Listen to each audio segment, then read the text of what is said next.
Il y a un phénomène qui fait que j'ai l'impression de vous connaître depuis très longtemps. Et j'ai l'impression de deviner que vous devez être une de ces femmes à être extrêmement fidèle aux amitiés qu'il y a eu avant. Ah ouais, je suis signe du Verseau. Donc, L'amitié il n'y a jamais rien de essentielle. coupé totalement. Ah non, jamais. Même quand il y a des risques de dispute ou ça arrive dans les amitiés, parce qu'il y a qu'avec les amis et les amants qu'on se dispute vraiment violemment, je recule toujours le moment de la dispute parce que j'ai toujours peur de dire des choses ou de faire des choses qui risquent de blesser. Et c'est très important, l'amitié. Et pour vous, se quitter amis, c'est la chose la plus importante. Ah oui. Est-ce que vous auriez pu envisager de vivre toute votre vie avec quelqu'un en faisant semblant pour ne pas faire mal? Est-ce que ça peut aller jusque-là? Mais non. Hélas. Donc, à un moment donné, il faut couper. Bah oui, comme tous les êtres humains, j'ai une certaine cruauté, oui. Mais je crois que c'est inévitable. Je crois que c'est inévitable si on veut conserver une certaine autonomie. J'ai un souvenir d'enfance très très précis. Vous savez, quand on joue avec les enfants, quelquefois, les parents vous prennent dans les bras et vous caressent et vous serrent comme ça. Ou bien on veut vous faire rire, on vous fait sauter en l'air, ou on vous chatouille. Et moi, dès qu'on me serrait trop, j'ai qu'une envie, c'était une terreur absolument épouvantable. Et quand je fais un cauchemar, c'est un rêve qui me revient souvent. Et c'est comme ça dans la vie ou dans les rapports affectifs. Quand je sens qu'on veut trop m'étouffer, m'écraser, me posséder, je n'ai qu'une envie, c'est de partir. Est-ce que quelqu'un a compris qu'il ne fallait pas essayer de vous garder? Oh oui, mon mari l'a très bien compris. On est divorcés. Nous sommes séparés depuis de nombreuses années, mais il est mon meilleur ami. Nous nous sommes connus, moi j'avais 16 ans, il en avait 17 et j'en ai 45 maintenant, et lui 47. Donc c'est vous dire que ça fait un sacré bout de temps. Eh bien, il a très bien compris, il a mis 7 ans, 8 ans à le comprendre. Mais nous ne nous sommes jamais perdus l'un à l'autre à cause de cette liberté que nous nous sommes octroyée. Nous ne vivons plus ensemble, mais nous sommes très très proches. Très unis. Ah oui, très unis.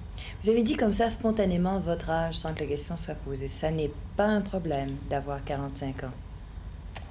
Ben, c'est un problème pour les autres, aux yeux des autres quand on est comédienne, parce que j'ai lu un bouquin, là, tiens, il n'y a pas longtemps, de Mankiewicz.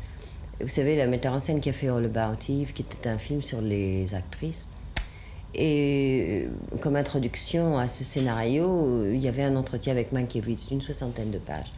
Et alors il disait des choses comme ça, ça a été fait en 53. Il disait, une actrice, passé 30 ans, c'est fini. Bon, les femmes, déjà une femme quand elle n'est pas actrice à 40 ans, hein, bon. Et moi, ça me fait rire. Ça me fait rire, mais c'est certain que les gens qui vous regardent ou les gens qui font le cinéma ont une idée particulière des femmes par rapport à l'âge, qui est une sorte de ségrégationnisme, dont souffrent tous les êtres humains d'ailleurs. Bon, les hommes échappent un peu à cette notion de l'âge. Grâce à la bonté des femmes. Grâce à la bonté des femmes, on dit un homme avec des rides, tout ça, il a de la vieillit gueule bien, et tout. il est beau. Et oui, il vieillit bien. Et puis, l'apogée pour un homme dans la société, en général, c'est vers 45, 50 ans. Alors que si une femme fait des trucs épatants à 45, 50 ans, on dit, oh, c'est les dernières étincelles. La pauvre, qu'est-ce qui va lui arriver après? Et alors, ça se répand, ce truc-là, ça fait tache d'huile, parce que même les gens qui n'ont pas 40 ou 45 ans, qui ne se préoccupent pas encore du temps qui passe, en souffrent. L'amour, par exemple, est réservé aux gens beaux et jeunes. Mais les gens qui ne sont pas vraiment beaux, ou qui pensent qu'ils ne sont pas vraiment beaux et qui sont jeunes, vous voyez, c'est une notion de partage qui me paraît absurde, comme il y a des gens riches et il y a des gens pauvres. Ça, c'est évident. Mais on veut quand même créer des séparations.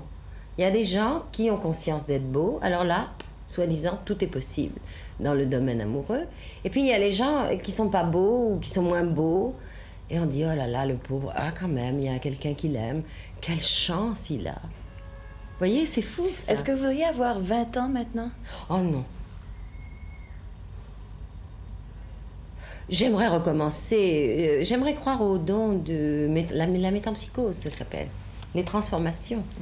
Il y a des gens qui rêveraient de papillons, oiseaux, tout ça.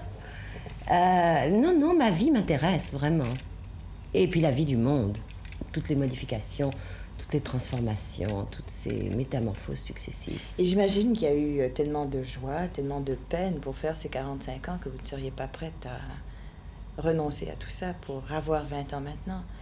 Quand on a 45 ans et qu'on dit, comme vous dites, c'est qu'on y tient. Oui, puis c'est utopique, enfin, c'est pas possible. C'est pas possible de retourner en arrière. Est-ce que vous referiez la même chose si c'était possible? Admettons que ça le soit. Qui l'ose ça? Est-ce que vous referiez le même métier, par exemple? Oh oui, je serais une artiste. Vous êtes comblée par ce métier. Oh oui. Ah oui. Et ce métier vous rend, chaque fois, au jour le jour, ce que vous investissez de vous-même dedans. Pas toujours, mais ça fait rien. C'est pas trop ingrat. Non, c'est pas ingrat du tout. Vous voulez être actrice tout le temps? Ou est-ce que vous arrive de penser qu'un jour, Jeanne Moreau va s'arrêter? Actrice tout le temps? Oui. Ah non, moi je veux faire de la mise en scène. Non, je voudrais faire un film. Qui serait fait comment? Ah ça, je sais pas encore, je suis en pleine gestation, puis c'est quelque chose de tellement fragile. J'y pense depuis 5 ans et je travaille dessus depuis 1 an. D'ailleurs, dès que la pièce là, va être terminée, elle se termine dans 15 jours, je vais partir travailler. Et je vais faire un film, comme c'est mon premier film, je vais parler de ce que je connais le mieux, c'est-à-dire des femmes et en particulier des comédiennes. Ça me fait un peu peur en même temps, ça, parce que il semble y avoir une mode là maintenant qui veut que les femmes qui sont comédiennes veuillent devenir metteurs en scène. Anna Karina vient de le faire. Oui, il y en a d'autres qui en parlent. Ça ne vous fait rien? Non, ça pourrait faire peur aussi si jamais aucune actrice ne l'avait fait. On dit, oh là là, ça me fait peur que vous vouliez faire un film, parce qu'aucune femme ne l'a fait. Non, faut faire ce dont on a envie. Mais vous voulez parler des femmes? Bah oui, c'est ce que je connais bien. Vous en diriez quoi? Ça tourne autour de quoi, ce que vous savez des femmes? Mais ça, je peux pas vous en parler. Ça, je peux pas vous en parler. Je veux dire que c'est quelque chose de trop vaste. Est-ce que vous voulez rétablir des vérités Non. grâce à un film? On a toujours dit, le jour où il y aura un Freud féminin, on saura vraiment ce que sont les femmes. Est-ce que c'est un peu ce rôle que vous voulez jouer? Non. Virginia Woolf a écrit dans un livre une phrase que je ne pouvais pas vous donner textuellement.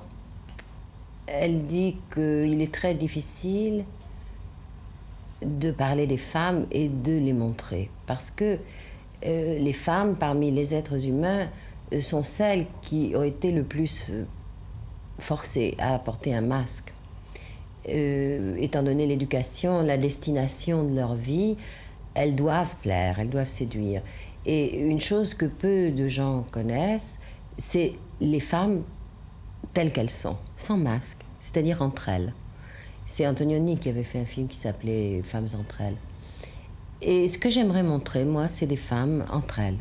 L'amitié entre les femmes, leur vie, des femmes comme ça qui ne se sentent pas observées et qui n'ont pas un jeu à jouer. Parce qu'il n'y a dans pas la d'hommes société à conquérir autour. Voilà. Et Dieu sait que les comédiennes sont le symbole de ça, puisque les comédiennes sont des femmes et en plus, elles sont en représentation. Leur destinée est de séduire. C'est pour quand ce film? Eh bien, j'aimerais le tourner avant la fin de l'année et la saison qui me conviendrait le mieux, ce serait la fin de l'été, le début de l'automne. Merci beaucoup, Jeanne Moreau. Merci.